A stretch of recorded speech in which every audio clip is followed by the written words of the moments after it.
Hay preguntas en matemáticas perfectamente escritas con una respuesta perfectamente definida, que ningún ordenador podrá resolver jamás. Ni el más rápido, ni el más grande, ni el que se construya dentro de 1000 años. No es un límite de la tecnología. Es una ley tan firme como que 2 y 2 son 4.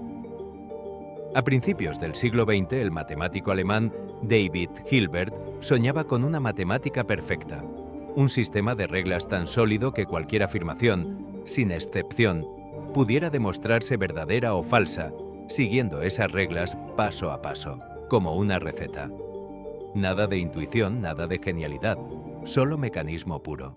Hilbert pedía 3 cosas a ese sistema: que fuera consistente, que nunca demostrara 2 cosas contradictorias, que fuera completo, que toda verdad matemática tuviera una demostración dentro de él, y que fuera decidible, que existiera un procedimiento mecánico, un algoritmo, capaz de decirte si cualquier enunciado era verdadero o falso, en un número finito de pasos.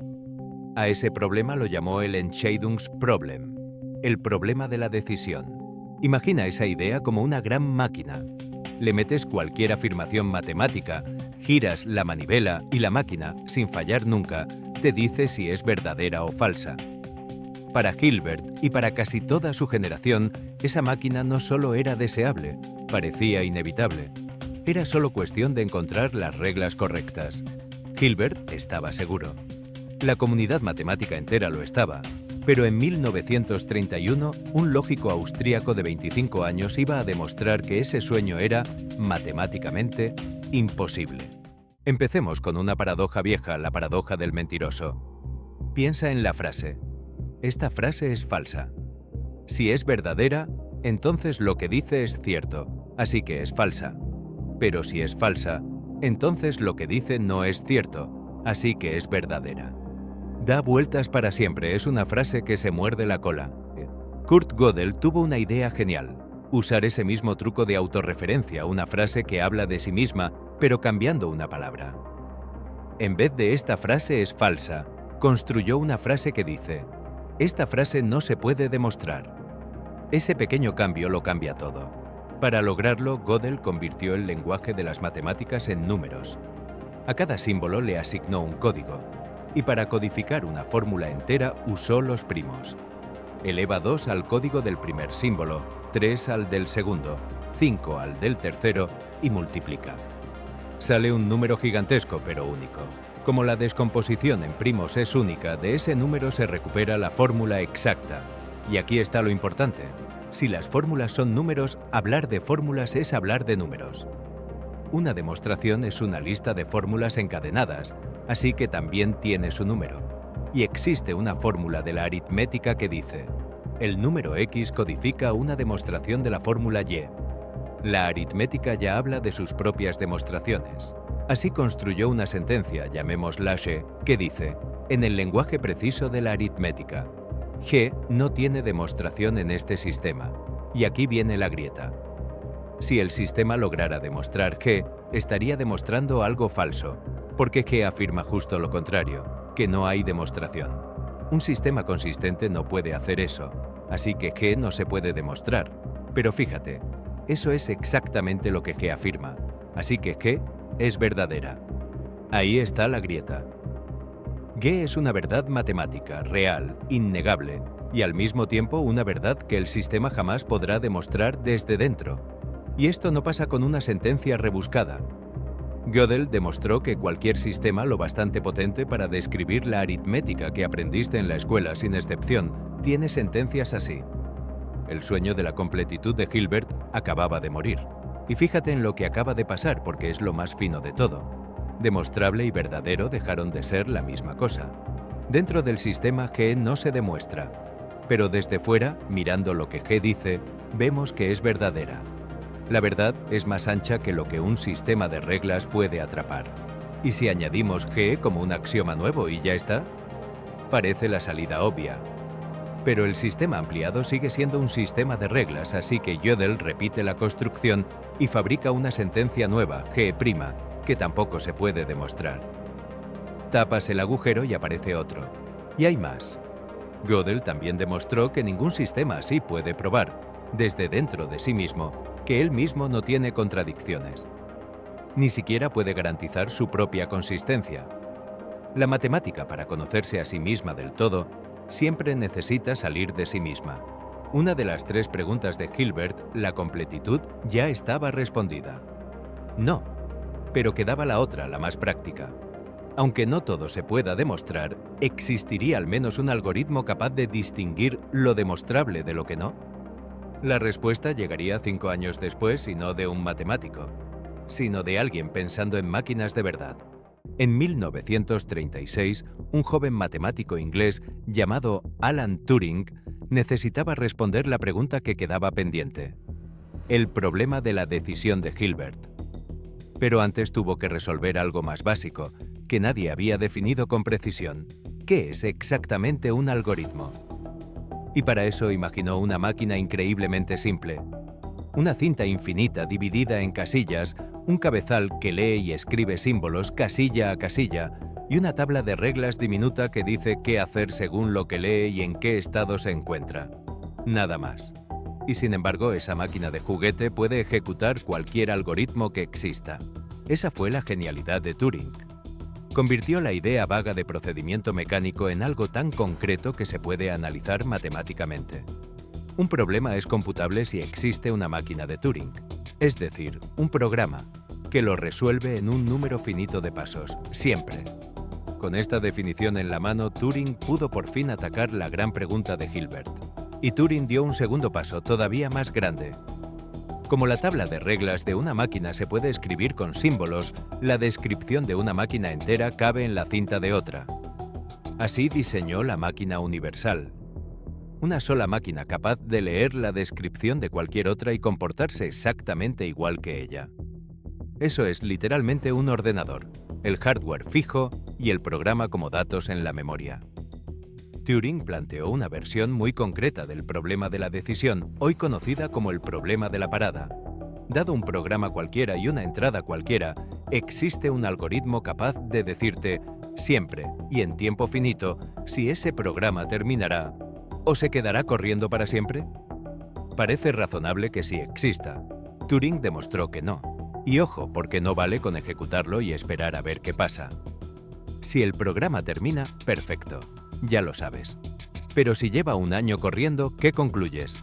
Puede que se detenga mañana, o dentro de un siglo, o puede que no se detenga jamás.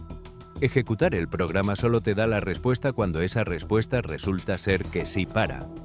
Y Hilbert pedía un método que respondiera siempre, en tiempo finito, también cuando la respuesta es no. Supongamos por un momento que sí existe. Llamémoslo H. Le das un programa y una entrada, y H siempre te responde, en tiempo finito, para o no para. Ahora Turing construye un programa travieso, llamémoslo D, que hace lo siguiente con cualquier programa que reciba. Le pregunta a H qué haría ese programa si se ejecutara a sí mismo. Si H responde para, D decide entrar en un bucle infinito, a propósito. Si H responde no para, D se detiene, también a propósito. D hace justo lo opuesto de lo que H predice. Y aquí llega el golpe final. ¿Qué pasa si ejecutamos D sobre sí mismo? Si H predice que D se detiene, entonces por construcción, D entra en bucle infinito. Contradicción. Si H predice que D no se detiene, entonces por construcción, D se detiene de inmediato. Otra contradicción. Cualquier respuesta que dé H resulta ser falsa. La única salida es que H, ese algoritmo perfecto que supuestamente siempre acertaba, en realidad nunca pudo haber existido. Con esa sola contradicción, Turing acabó de enterrar el sueño de Hilbert. No hay ningún algoritmo universal capaz de decidir siempre la verdad o falsedad de cualquier enunciado matemático. Algunas preguntas son sencillamente indecidibles para cualquier máquina, hoy o dentro de 1000 años. Pero esta historia todavía tenía un capítulo más uno que llevaría esta idea a un límite casi inimaginable. Vamos a jugar un juego, con reglas absurdamente simples. Diseña una máquina de Turing con muy pocos estados internos, digamos 5. Solo puede escribir ceros o unos. La sueltas sobre una cinta en blanco y tiene una única misión: escribir tantos unos como pueda y luego pararse. No vale quedarse corriendo para siempre. Eso no cuenta. La pregunta es, de todas las máquinas posibles con 5 estados que consiguen pararse, ¿cuál es la que más unos deja escritos? Y ojo, porque el problema está perfectamente bien planteado. Con n estados solo existe una cantidad finita de máquinas distintas, muchísimas pero finitas. Podrías listarlas todas una por una. El problema no es que sean infinitas. El problema es que, de esa lista finita, no hay forma de saber cuáles acaban parando. A esa cantidad máxima se la llama la función de la Castor fatigada, sigma de n, donde n es el número de estados. El nombre es un chiste de los años 60, como un castor tan aplicado que no para de roer madera antes de derrumbarse, agotado de puro esfuerzo. Con pocos estados los números son casi tiernos. Con un solo estado el máximo es un 1. Con 2 estados 4. Con 3, 6. Con 4, 13. Con 5 estados 4098. Ese quinto valor tardó décadas en confirmarse. Se demostró definitivamente recién en 2024 con un esfuerzo colectivo que revisó una por una las últimas máquinas candidatas. ¿Y con 6 estados? Nadie lo sabe. Se sabe que es más grande que cualquier número que puedas escribir cómodamente, incluso usando torres de exponentes. Pero su valor exacto sigue sin conocerse. Y aquí está lo verdaderamente extraño. Sigma de n no es solo difícil de calcular. Es literalmente imposible de calcular con un algoritmo para todo n. Y la razón es preciosa. Si existiera un programa capaz de calcular sigma de n para cualquier n, podrías usarlo para resolver el problema de la parada.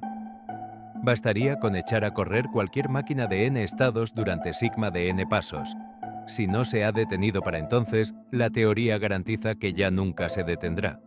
Pero Turing ya demostró que eso es imposible. Así que sigma de n tiene que ser, ella misma, incalculable. Esto significa que sigma de n crece más rápido que cualquier función que un ordenador pueda calcular. Más rápido que 2 elevado a n. Más rápido que 2 elevado a 2 elevado a n. Más rápido que la torre de exponentes que se te ocurra construir, por muchos pisos que le pongas. Es literalmente la frontera exterior de lo que se puede calcular. Y hay algo todavía más fuerte. Muchas preguntas abiertas de las matemáticas se pueden convertir en una máquina que busca un contraejemplo y se detiene si lo encuentra. La conjetura de Goldbach es una de ellas. Si supieras cuántos pasos tiene que correr esa máquina antes de rendirte, tendrías la respuesta. Sigma de n lleva dentro respuestas que todavía no tenemos, y el círculo se cierra de la forma más inquietante posible. Los mismos matemáticos que estudian la Castor fatigada han encontrado máquinas con un número de estados sorprendentemente pequeño, para las que la pregunta ¿se detiene o no? Es, ella misma, indecidible dentro de las reglas normales de la matemática actual. Casi 100 años después, la grieta de Gödel, la que abrió con una frase abstracta sobre números, reaparece en la forma más concreta posible. Una máquina diminuta, gris, de reglas triviales cuya suerte nadie podrá demostrar jamás. Así que la próxima vez que un ordenador se quede pensando o un programa se cuelgue sin razón aparente, recuerda esto. Puede que no sea un error de programación. Puede literalmente estar chocando contra un límite que ni el ordenador más potente jamás construido, ni el más potente que se construya en 1000 años podrá superar. Y no importa la arquitectura. Da igual que sea un chip de silicio, una computadora cuántica o cualquier máquina que la física permita construir algún día. Todas, sin excepción, se topan con la misma frontera. Esto no es un problema de ingeniería. Es una propiedad de la lógica misma. Hilbert soñaba con una matemática sin agujeros, completamente mecánica, sin misterios. Gödel, Turing y la humilde Castor fatigada nos enseñaron algo distinto y quizás más hermoso. Que siempre existirán verdades sin demostración, preguntas sin algoritmo y números que ningún cálculo alcanzará jamás. No es una falla del universo, es sencillamente una de sus reglas. Y en un universo con reglas así siempre quedará algo por descubrir.